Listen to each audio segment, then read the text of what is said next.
Hello Mario Booster, selamat datang kembali di channel Mario Angelo. Oke, akhirnya setelah kita udah melihat film Ant-Man and the Wasp Quantumania mantap ini, yang katanya mantap Pak ya, akhirnya udah dirilis di hari pertama ini Pak ya. Dan tadi gua udah nonton di jam pertama Pak. Jam pertama itu jam 1 siang tadi di Surabaya. Dan setelah gua melihat hasilnya ternyata well, sungguh-sungguh mengecewakan. Tapi sekali lagi ini adalah pendapat pribadi gua. Jadi kalau kalian punya pendapat yang lain, tulis di kolom komentar di bawah. Karena seperti gua bilang tadi, Quantumania ini ketika gua melihat hasil reviewnya, banyak banget ada yang mengatakan bagus, ada yang mengatakan gak bagus. Tapi kalau menurut gua gak bagus sama sekali menurut gua ya. Tapi ada satu hal yang bikin gua bangga di film ini ya.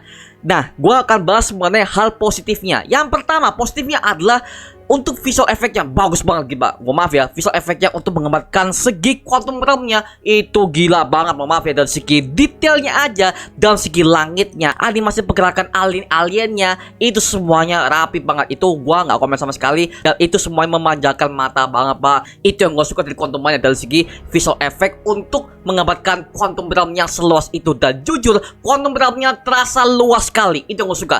Quantum realm-nya sangat luas, dimana gua sebagai fans ketika kita diajak untuk menelusuri quantum realm itu terasa luas sekali Bapak. Jadi gua nggak ngerasa sempit banget. Seperti contoh, gua pernah mengkritik Black Panther Wakanda Forever, dimana Wakanda kerasa sempit banget Pak. Wakanda sempit banget, gak kerasa luas banget sebagai suatu tempat yang luas, sebagai kerajaan yang luas. Itu gua nggak kasih banget. Tapi untuk quantum realm ini sutradaranya berhasil membuat gua untuk masuk dalam quantum realm, seakan-akan gua sebagai penonton ada hidup di quantum realm itu Pak. Itu yang gua rasakan ketika gua menonton Ant-Man and the Wasp Quantumania ini. Jadi ini jadi gua respect banget dengan siapapun DOP-nya yang membuat quantum realm ini menjadi lebih luas di kamera ya, seperti itu. Dan gua juga aja, gua sebagai fans yang awal banget tentang Ant-Man ini, ketika gua melihat Quantum Realm, oh my god, bagus banget, gila. Itu gua melihat itu mulus banget. Dan ini ada yang mengatakan bahwa ini kayak Star Wars. Ya, setuju banget. Dan gua sebagai fans Star Wars, gua setuju banget bahwa ini literally Star Wars banget, dimana ada berbagai macam karakter yang bisa dibilang itu berbagai macam alien, segala macam manusia setengah alien. Itu literally Star Wars banget. Dalam suasananya segala macam rebellion, apa berontak segala macam, itu literally Star Wars banget ya. Jadi buat kalian para fans Star Wars, pasti akan buat kalian callback dengan berbagai macam adegan alien dan juga suasana yang berada di Star Wars universe. Seperti itu Pak ya. Satu. Yang kedua yang gua suka adalah Kang the Conqueror-nya, yang dimana aktor Jonathan Majors-nya ini membuat gua sukses banget untuk memerankan villain satu ini Pak ya. Dan satu lagi aktingnya Michelle Pfeiffer sebagai Jennifer Van Dyne, yang dimana dari awal sampai akhir itu membuat kita penasaran banget. Dan juga naskahnya bagus banget untuk si Michelle Pfeiffer ketika dia menceritakan bagaimana dia pertama kali menerima quantum realm sampai akhirnya dia di ending bagaimana segala macam. Itu menurut gua bagus banget dalam segi aktingnya Michelle Pfeiffer sebagai Jennifer Van Dyne. Nah, masalahnya itu doang yang gua temukan untuk positifnya di Ant-Man and the Wasp Quantumania ini. Nah, kekurangannya adalah ya banyak banget kekurangan yang gua dapatkan di film MCU fase kelima ini Pak ya. Yang pertama, naskah ya, mohon maaf ya, naskahnya bangke banget. Mohon maaf ya, gua ngomong naskahnya terlalu standar. Naskah untuk film superhero ini terlalu standar banget. Maksudnya apa? Maksudnya dalam arti itu mereka tuh gak ada bumbu, anak-anak banget Pak, dari awal sampai akhir. Aduh, akhir-akhirnya gue bilang gak suka tuh. Aduh, gak suka. Aduh, akhir-akhirnya aku gitu. Aduh, nggak happy ending. Masalahnya Pak, di trailernya ya kita bisa beranggapan bahwa ini kemungkinan endingnya bakal dark nih, karena kayaknya bakal seperti ini dari yang gue lihat dari berbagai macam kalian para fans yang berteori Pak ya. Tapi ternyata kenyataannya tidak demikian.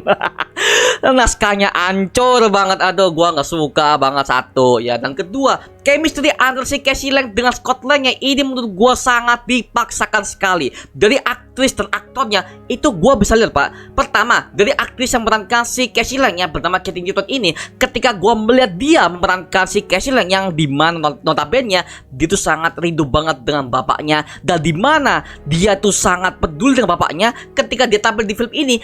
Gua melihat aktingnya dia tuh kayak ditantang Pak, kayak ditantang. Satu, dan kedua dia tuh jaim banget di kamera, seakan-akan emosinya dia tuh nggak keluar full gitu loh. Jadi what the jadi gua lihat dia tuh kayak ditantang aktingnya. Aduh, kasihan banget. Aduh, jadi gua nggak merasakan chemistry dia dengan si bapak Scott Lang ini. Well, nggak ada. Padahal kita tahu di film Ant-Man pertama dan kedua, di mana Casey Lang ini sangat deket banget dengan bapaknya. Bahkan Casey Lang ini sangat peduli banget dengan bapaknya ini, si Scott Lang ini. Maka ketika gue lihat di film ketiga ini, well, kayak lain gitu loh. Seakan-akan Casey Lang yang kita lihat di film pertama dan kedua itu kayak berbeda. Memang beda aktris, cuman kan secara pendalaman karakter dan juga secara pembuilding up karakter dan juga aktingnya kan harus sama kan. Karena kan ini adalah satu personilnya sama, cuman diganti dengan aktris yang berbeda, lebih dewasa. Tapi lagi-lagi itu tidak membuat gua menjadi deket antara kedekatan antara si Casey Lang dengan Scott Lang. Well, itu mohon maaf gua nggak dapat sama sekali. Maaf ya, itu kalau menurut gue ya. Dan yang ketiga, villain yang gue bangga-banggakan yaitu si MODOK. Ternyata dibalik itu doang loh. Astaga, anjir. Aduh, sistem pertobatan. Mohon maaf, apaan sih ini? Dari MC fase 4 kemarin tuh ada berbagai macam villain yang bertobat. Saya bertobat, saya akan bertobat. Literally, MODOK juga seperti itu, Pak. Ya, gue gak mau terus spoiler bagaimana dia bisa bertobat. Gue gak mau terus spoiler. Jadi kalau kalian pengen nonton, silahkan tonton sendiri, Pak. Tapi kalau menurut gue, MODOK-nya hancur banget. Astaga. Padahal gue pengen tahu bagaimana MODOK ini bisa akan menjadi salah satu anggota intelijensia di MCU Multiverse Saga ini, karena keberadaannya itu udah di di seri She-Hulk, di mana ada tim intelijensia yang akan dipersiapkan untuk Captain America New World Order yang akan siap dipimpin oleh The Leader. Nah, masalahnya di sini untuk MODOK-nya tidak demikian, di mana dia, ya gua nggak mau terlalu gitu ya, karena well endingnya gua nggak suka banget. Astaga, mohon maaf ya, gua udah baca komik Marvel yang melibatkan MODOK dan juga arc-nya intelijensia sampai game Avengers PS4-nya. Gua ngomong astaga, nih apa ya? Ini kayak mengkhianati apa yang udah kita suka dari MODOK. Wah, bodoh lah. Selanjutnya ada berbagai macam jokes yang nggak penting di sini, Pak. Dimana mohon maaf ya, setiap kali jokes di MCU ada beberapa jokes itu yang kerasa dipaksakan. Ya contoh, atau kalau kalian masih ingat ya, ini spoiler alert ya. Ada satu adegan ketika si Scott Lang dan si Casey Lang ini ketika mereka baru pertama kali itu didatangi oleh para bangsa Quantum Realm ini. Itu menurut gua ada berbagai macam jokes yang nggak penting dan kerasa dipaksakan banget ya. Mohon maaf ya, satu studio gua ketika gua itu ngeliat jokes itu, mohon maaf, satu studio itu cringe, Pak. Gak ada yang ketawa sama sekali. Jadi mohon maaf ya, gua nggak merasakan itu sendirian, tapi semua penonton juga merasakan hal yang sama. Well, astaga, nih yang perlu skip bagaimana sih? Mohon maaf ya, untuk tema jokes itu sudah nggak bekerja lagi di MCU. Makanya gua selalu ngomong kepada MCU ini butuh tema yang baru.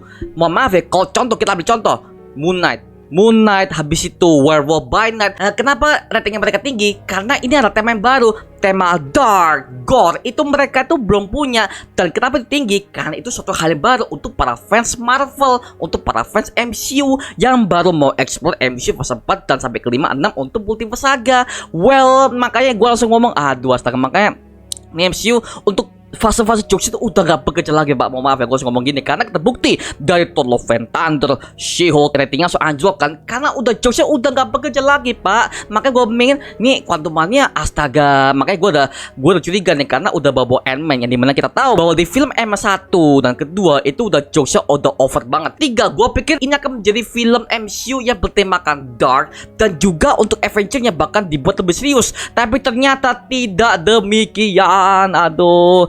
Dan satu lagi harus gua ngomong ya, itu adalah Skyler. Ya dimana Skyler di sini nggak penting banget. Ya dimana kalau Skyler ini dibuang di filmnya itu nggak masalah, Pak. Mohon maaf, untuk aktor sebesar itu yang pernah bermain film Ghostbusters sampai berbagai macam franchise legendaris dari tahun 80-an sampai sekarang, itu untuk peran seperti itu tuh udah nggak guna, Pak. Mohon maaf ya, aktor sebesar itu lu pakai dengan role yang nggak berguna. Sama halnya ketika kita melihat Christian Bale main sebagai Gore the God Butcher. Meskipun Jonathan Majors sebagai Kang itu acting udah bagus, tapi mohon maaf, naskahnya untuk dia sangat-sangat kurang menurut gua. Kenapa?